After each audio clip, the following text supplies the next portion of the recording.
Let's go. Today on the Take On Board podcast, I'm speaking with Leesa Chesser about board skills matrices. It's a hard one to say. This is part of the board composition and effectiveness 5-part miniseries. Before we start, however, I would like to acknowledge the traditional custodians of the land on which we record. For me, I am on the unceded lands of the Wurundjeri people of the Kulin Nation, and I pay my respects to elders past and present. I also pay my respects to any First Nations people who may be listening today. I acknowledge their continuing connection to land, waters, skies, culture and country. I support Voice, Treaty and Truth for Aboriginal and Torres Strait Islander peoples, and I encourage others in the Take On Board community to do the same. Now, let me tell you about Leesa. Leesa's on the boards of Neami National, the Australian Physiotherapy Association, the Adelaide Festival Board, oh, what a cracker, West Beach Parks Board, and she's also the chair of the Nominations and Remuneration Committee at Neami, which I have no doubt we will draw on in the conversation today. She was formerly on the boards of Community Options Australia, Hen House Cooperative, Southern Domestic Violence Service, YWCA Adelaide, we love having a Y woman, Sturt Street Community School and QUT Student Guild. Leesa is an experienced non-executive director and mentor after a successful career as Minister for Disabilities, Mental Health and Substance Abuse, leading the $723 million NDIS strategic decision-making, delivery of service reform and transformation in South Australia, with expertise in capital works and highly regulated environments where social licence to operate is at risk from culture, clinical or systems failure. She mentors startups with Stone and Chalk and is a fellow with the Salzburg Seminar. Leesa's interested in board directorships in the housing, infrastructure, superannuation and innovative tech solutions. So Leesa, welcome, or I should say welcome back to the Take On Board podcast. Good morning, how are you? And morning from Ghana country and the Adelaide Plains, and it's lovely to be back. Oh, it's so good to have you. I think last time we talked about advisory boards. I think that was our topic last time. And in fact, I've got a mini series about advisory boards coming up as well. So that'll be in the next couple of months, folks. But today we're talking skills matrices. And whilst I cannot wait to have that conversation, as always, I just want to dig a little bit deeper about you first. So tell me, what was your first experience of governance? It was actually academic board in the business faculty at QUT, Queensland University of Technology, in the late 80s, and then Student Guild. But the most formal one that I had at that time that really opened me up to realising that I loved governance and was a bit geeky about it was the QUT University Council, the equivalent of a Senate. And I was a student representative there for a year in 1990. And it was something that I thought, this is something I want to come back to in my career at some point.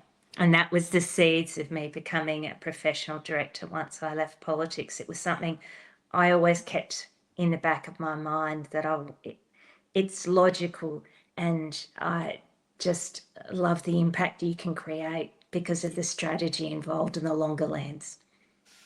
Yeah, it's interesting, isn't it? I was also on my university council as a student rep as well. And it's just, I don't know about you, Leesa, but it felt to me kind of equal parts intimidating and not intimidating. Like as a student, I was a bit more fearless, I think. And I'm just like, right, I've got this thing to say and I'm going to get in and say it, even though I'm surrounded by all these, quite frankly, mostly old men in suits around this very formal setting in the university. It was a really, I think, an interesting lesson in just speaking up. Yeah, having your voice heard and also exposure to what deep strategic planning and resource decision-making impact and diversity of opinion around the table, of not just having a homogenous group of people, but being the young person in the room. It absolutely challenging and rewarding. And so important that you have those people at the table. And I guess we talk about it more commonly now. Back in 1990, it was less common, and we didn't talk about board diversity in the way that we are in the 21st century. Yeah. I know, it's interesting, isn't it? I think sometimes I almost, despair's too harsh a word, but sometimes I think, oh my gosh, we just need to make more progress. But then we think back to our early days and think, well, yeah, maybe there has been some progress, in very positive progress too. Yeah, I think there has been always more work to do, right? We're always evolving. Absolutely.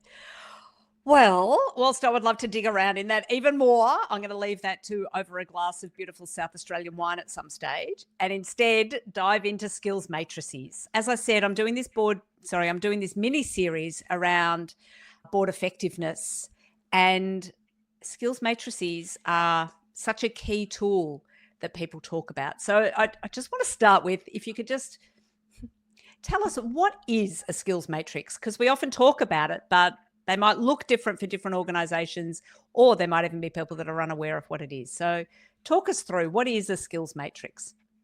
It's a tool that's a chart that illustrates skills and competencies and diversity and professional depth and breadth of the things that a board or a committee of management could and does need, both for the present time and for the future, to ensure your strategic intention is achieved. So it's a future focus, but it's also got to be fit for purpose now.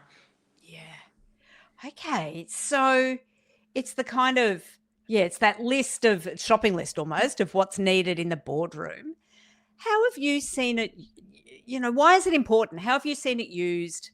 Why is it important to board composition and board effectiveness?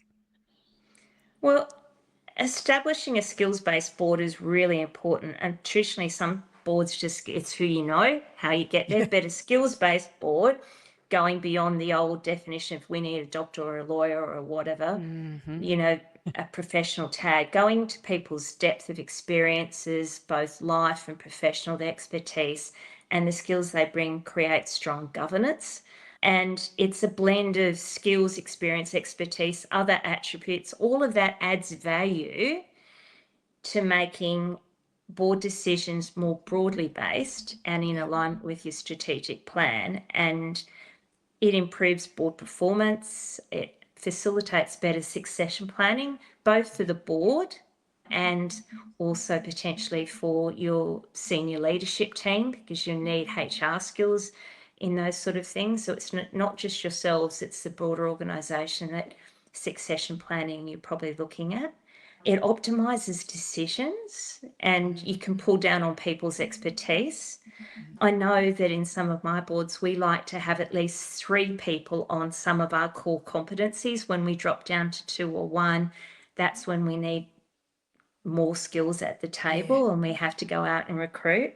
It encouraged diverse skills and experiences, as I've said, and perspectives, and we know that that makes for better decision making. And it allows you to assess strengths and training opportunities, both collectively and individually for directors, because directors should be working on their professional education and skills constantly and listening to podcasts like Take On Board. So they're constantly curious, like you and I. So it helps with that. Well, what else would it also provides a short and a long-term lens on succession planning, which is really important. I think sometimes we can get caught up with just bringing a director on board and then not adding them into the skills mix until the skills matrix, until the next board recruitment cycle. So if you're bringing people on board, like you were talking about last week, as soon as you've got them on board, you should be updating, getting them to fill in the skills matrix and updating it and getting a sense that allows other directors to understand that may not have been involved in the director recruitment, some of the depth of skills or where they are on a skill rainbow of 1 to 5 or 1 to 3, however you want to calculate it. It also gives you ideas about where people might be allocated, for committees and who's got chairing skills. Yeah, so it's a mix of soft and hard attributes, characteristics, skill, experience, and expertise. And it's really, really useful. I've seen them develop over time, and the richer they are, and without being too overly complicated, I actually think they're a fantastic tool, not just for training and development, committee allocations, like I said, but also where are you heading? Like you Yeah. need to add in those future lenses, like everyone's been dealing with ESG in the last sort of 2 to 3 years. That wouldn't have been on anyone's skills matrix a few years ago, or AI or cyber. It may have, but these are now stump skills most directors have to have some exposure and understanding of. So you need to constantly reappraise it and make sure it's fit for purpose. Yeah. It's interesting, isn't it, about the new skills that are emerging. And in fact, so, whoops, I say hitting my microphone. Speaking of those, it's a skills matrices, and you've talked about there would be skills on there, experience, attributes. What are the sorts of things people would expect to see? And I think you mentioned this as well. They're always going to be tailored to the organisation. I don't think there is just here is the skills matrix for boards and everybody picks it up. Agreed. However, we also know there are some commonalities. So what are the sorts of, and you've talked about soft and hard skills, what are the sorts of skills, what are the sorts of experiences, what are the sorts of attributes that we might expect to see on a board skills matrix? Governance training is fantastic. That's always either a willingness to undertake it in the future sense or some base understanding. You might be looking at technical expertise in a health board with clinical governance. It's a health board, like an arts board, like the Adelaide Festival, having people that have curated or are in the arts community married along, people who have got philanthropic and fundraising and sponsorship expertise. So you need a variety of these skills to make organisations work. So that is where you figure out for your organisation the minimum. So governance is one, audit and risk and finance would be a minimum, some human resources or executive leadership, senior leader perspectives, all of those things build up the initial baseline for what a director needs to play. Yeah, to play. I love it. Okay. And it was interesting, you touched on that some of the skills all of the board directors will need to have, or maybe not even all, but some of them at least, more than one. Sometimes there are skills that just one director might need, or even just one or two. What have you seen there about those sorts of skills that might be needed broadly across the board versus those skills that might just be needed by one or two people? I think when I look at NEMI, for example, we go look at the soft skills and life experiences people bring to the board that Yes. add depth to their formal qualifications. And that might be cultural lenses, personal journeys, their consumer experiences with themselves or a loved one, and lived experience and lived expertise, because even they're different things in themselves. So their geographic spread of services to ensure that regional and remote and East Coast are balanced. So that's just not one city perspective.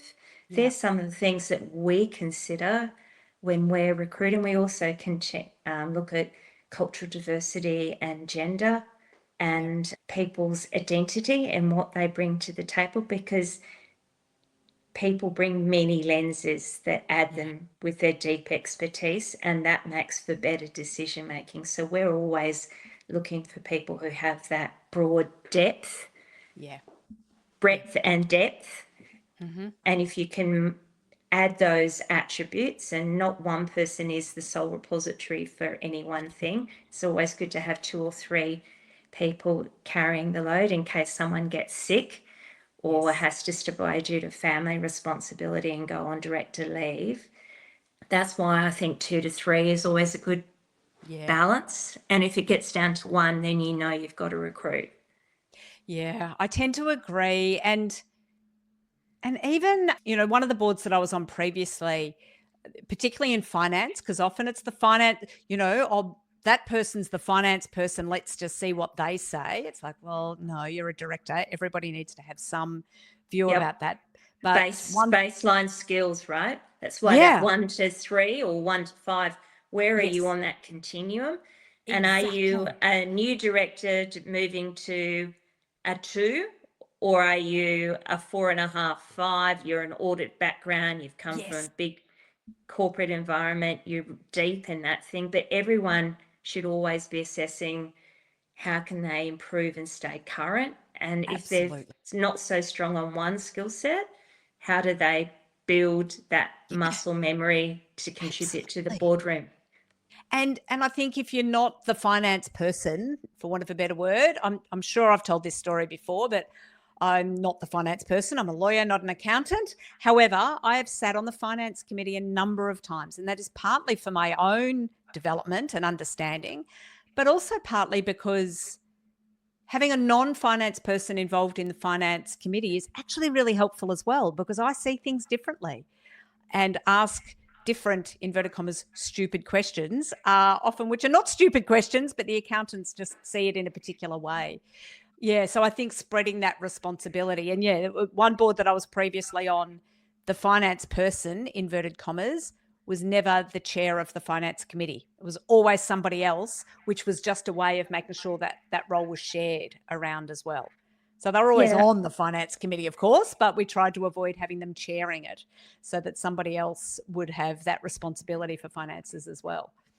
And very much that's why I do audit and risk. We all have to have a core competency on all of these director skills, but I look at risk differently from my experience in government and mental health and disabilities, and then from a community perspective, having lived through some burns in that time, my risk lens is very different from someone who's inside the organisation. So Yeah. that's a depth that's different from a clinical risk if you're coming from a health services background. So Yeah. you need a variety of things, and you need to move people through committees so that they can Yeah. get a taste of it. It's dangerous to leave people just in one committee for a long period of time. It's good to rotate and broaden people's skills. So that's another reason why the matrices are useful tools. Some people are calling them skills and diversity matrices now. Some of them could be 20 to 30 a list. It's not really a list because you've got to be able to score on that continuum of where you are with your skills development. And I think having a maximum score to create some positive self-reflection is really useful. It allows you to think about where do you want to strengthen your Yes. director skills. And directorship is an art that you can keep learning, and that's why it's so exciting. But it creates that opportunity to say, well, I'm strong in this skill set, as you might be on the law, but Yes. I could do, Absolutely. more in this space, and this is where I might want to do, or collectively might want to do more Yes. work on AI as a director, professional development in your training for the whole board over the year. It also, I think it's nice to be able to leave space in the matrices where people can validate their depth of experience with a few notes about why they might be giving themselves a 4 or a 5 if they feel that, or comments about what they'd like to do on that particular attribute, and allowing a 0.5 for something that's an emerging skill that you're growing and developing and deepening. I Interesting. think that makes it less paralyzing when you have to do that self-reflection. Well, it's interesting, and I'd love to hear more of your whether it's NEMI or other organisations, how you set the inverted commas the shopping list. It's got the skills and the experience and the attributes that are needed. Different organisations do it differently around the assessment. Sometimes it's self-assessment, sometimes it's rolled into the board evaluation, sometimes it's the chair. What have you seen? What have you experienced, and what do you say works well? A couple of different boards. In your director performance appraisal that happens every year, I've seen some where you get 3 other directors give you an opportunity to get feedback, and feedback as your friend approach is always valuable in that direct evaluation. But you might have a great evaluation one year, and the next year, whatever life circumstances are going on, it makes you reflect about, okay, I could have more clarity in this space, and I need to keep working on that. Or our strat plan is moving in this direction. Oh, I need to lift my skills more in that area to help the board lift to achieve our strategic intention to create value, and in those perspectives. So I think also I've seen very basic ones where it's just tick, no numbering. That's a little bit old school. I think you need to be able to do some graphs. It's easier to interpret the data and explain that to your board colleagues as you go into the preparation for board recruitment.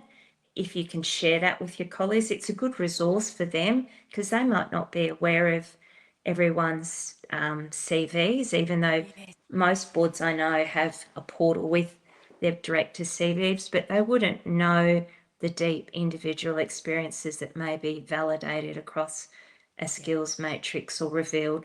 But they're also the numerical stuff of how you self-reflect, or those personal evaluations should also be kept between the person receiving the information and the chair who's delivering it, or within that committee as confidentiality, because you don't want people to feel exposed and unable to be honest or upfront about that. It's about a strengths lens, not an opportunity to diminish someone. Yeah, it's interesting, isn't it? I've been involved in board evals where board directors get individually assessed on their skills. And what I think's interesting, and in fact, I've had this happen as well, right? Where on a board that I was on, as I said, I'm a lawyer, a board that I was on as part of our board eval, it's, the overall, it was like, oh, we need a lawyer in the boardroom. And I'm like, oh, well, this is interesting. No one's seeing me as a lawyer.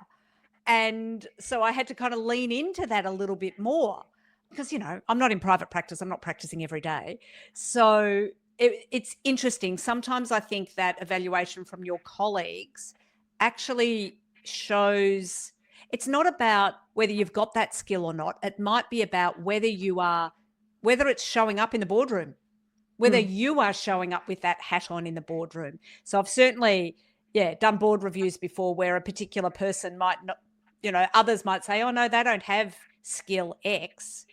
They do have skill X. And what they need to do is lean into that a little bit more in the boardroom and use it in the boardroom. Yeah. So to just take a mean, or do the graphing, take the individual director names away, give the skill competency some sort of chart device that you can all consume. The depth of experience can be added in at different times. I also think one of the things when I think of startups and I think of getting newer businesses or scaling businesses ready for investability is a skills matrix is really useful to show where a newer business is in its governance maturity journey. And it will give investors confidence to be able to see not just the bios, but a skills matrix of where people have got experience and why they're sitting on the board. Now, there are sometimes nominees that investors put on, but ideally everyone at the board should be bringing the skills to create value, whether it's a not-for-profit or a startup or any organisation. But a skills matrix is also a really useful tool for startups and scale-ups and businesses wanting to get investment, because it shows the depth of experience, expertise, perspectives at the table that are driving value and that strategic intention.